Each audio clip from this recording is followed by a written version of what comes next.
بسم اللہ الرحمن الرحیم۔ السلام علیکم ورحمۃ اللہ۔ حضرت ابوبکر صدیق رضی اللہ تعالیٰ عنہ کے دور میں ایک شخص ملک شام سے سفر کرتا ہوا آیا اور آپ کی خدمت میں حاضر ہوا اور عرض کرنے لگا کہ آپ امیر بھی ہیں یعنی مالدار بھی ہیں اور امیر بھی یعنی مسلمانوں کے سربراہ بھی ہیں۔ عرض کرنے لگا حضور میرے اوپر قرض چڑھ گیا ہے، میری مدد کریں۔ تو آپ اس کو اپنے گھر لے گئے۔ شخص کہتا ہے کہ باہر سے دروازہ بہت خوبصورت تھا لیکن گھر پر ایک چارپائی بھی نہ تھی۔ کھجور کی چھال کی چٹائیاں بچھی ہوئی تھیں اور وہ بھی پھٹی ہوئی۔ فرماتے ہیں سیدنا صدیق اکبر رضی اللہ تعالیٰ عنہ نے مجھے چٹائی پر بٹھا لیا اور مجھے کہنے لگے یار ایک عجیب بات نہ بتاؤں؟ میں نے کہا بتائیے۔ تو فرمانے لگے 3 دن سے میں نے ایک اناج کا دانہ بھی نہیں کھایا، کھجور پر گزارا کر لیتا ہوں۔ آج کل میرے حالات کچھ ٹھیک نہیں ہیں۔ تو شخص کہنے لگا حضور میں اب پھر کیا کروں، میں تو بہت دور سے امید لگا کر آیا تھا۔ تو فرمانے لگے تو عثمان غنی کے پاس جا۔ وہ شخص کہنے لگا مجھے تو بہت سارے پیسے چاہیے ہیں۔ تو آپ نے فرمایا تیری سوچ وہاں ختم ہوتی ہے جہاں سے عثمان کی سخاوت شروع ہوتی۔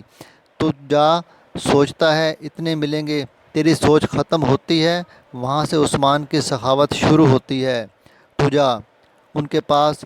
وہ شخص کہنے لگا آپ کا نام لوں کہ مجھے امیر المومنین نے بھیجا ہے؟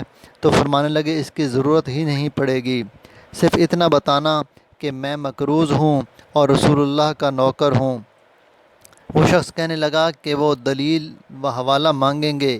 فرمایا عثمان سخاوت کرتے وقت دلیل یا حوالہ نہیں مانگتے۔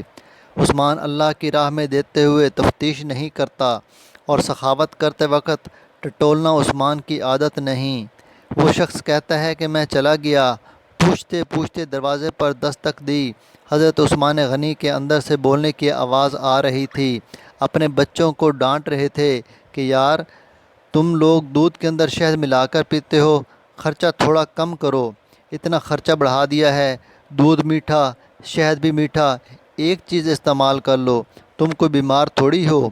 وہ شخص کہتا ہے میں نے کہا ابوبکر تو بڑی باتیں بتا رہے تھے، یہاں تو دودھ اور شہد پر لڑائی ہو رہی ہے اور مجھے تو کئی ہزار دینار چاہیے، کیا یہ دے گا؟ وہ شخص کہتا ہے میں ابھی یہ سوچ ہی رہا تھا کہ اندر سے دروازہ کھلنے کی آواز آئی۔ وہ باہر آئے اور میں نے کہا السلام علیکم۔ انہوں نے سلام کا جواب دیا اور وہ سمجھ گئے کہ میں مسلمان ہوں اور مخاطب ہو کر کہنے لگے معاف کرنا بچوں کو ذرا ایک بات سمجھانی تھی، آنے میں ذرا دیر ہو گئی۔ ان کا پہلا جملہ ان کے بڑے پن کا مظاہرہ کر رہا تھا۔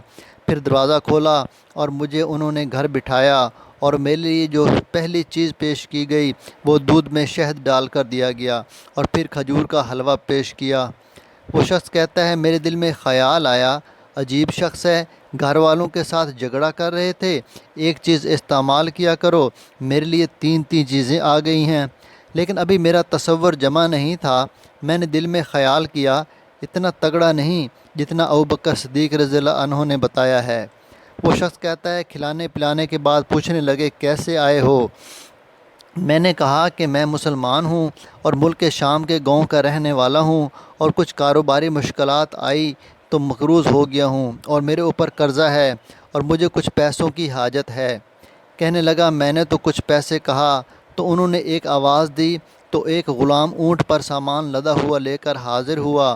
وہ شخص کہتا ہے کہ مجھے 3000 اشرفیاں چاہیے تھیں، ابھی میں نے بتایا نہیں تھا کہ حضرت عثمان غنی رضی اللہ تعالیٰ عنہ کہنے لگے کہ اس اونٹ پر تیرے لیے، تیرے گھر والوں کے لیے میں نے کپڑے اور کھانے پینے کا سامان اور 6000 اشرفیاں رکھوا دی ہیں اور تو پیدل آیا تھا، اب اونٹ لے کر جانا۔ وہ شخص کہنے لگا میں نے فوراً سے کہا حضور یہ اونٹ انہیں واپس کرنے کون آئے گا؟ حضرت عثمان فرمانے لگے کہ دیا ہی نہیں واپس لانے کے لیے، تحفہ ہے لے جاؤ۔ وہ شخص کہتا ہے میں کہاں سے چلا تھا ڈھونڈتا ہوا اور پھر مدینے میں آیا، اور جب مدینے میں آیا تو اللہ نے مجھے جھولی بھر کے عطا فرمایا۔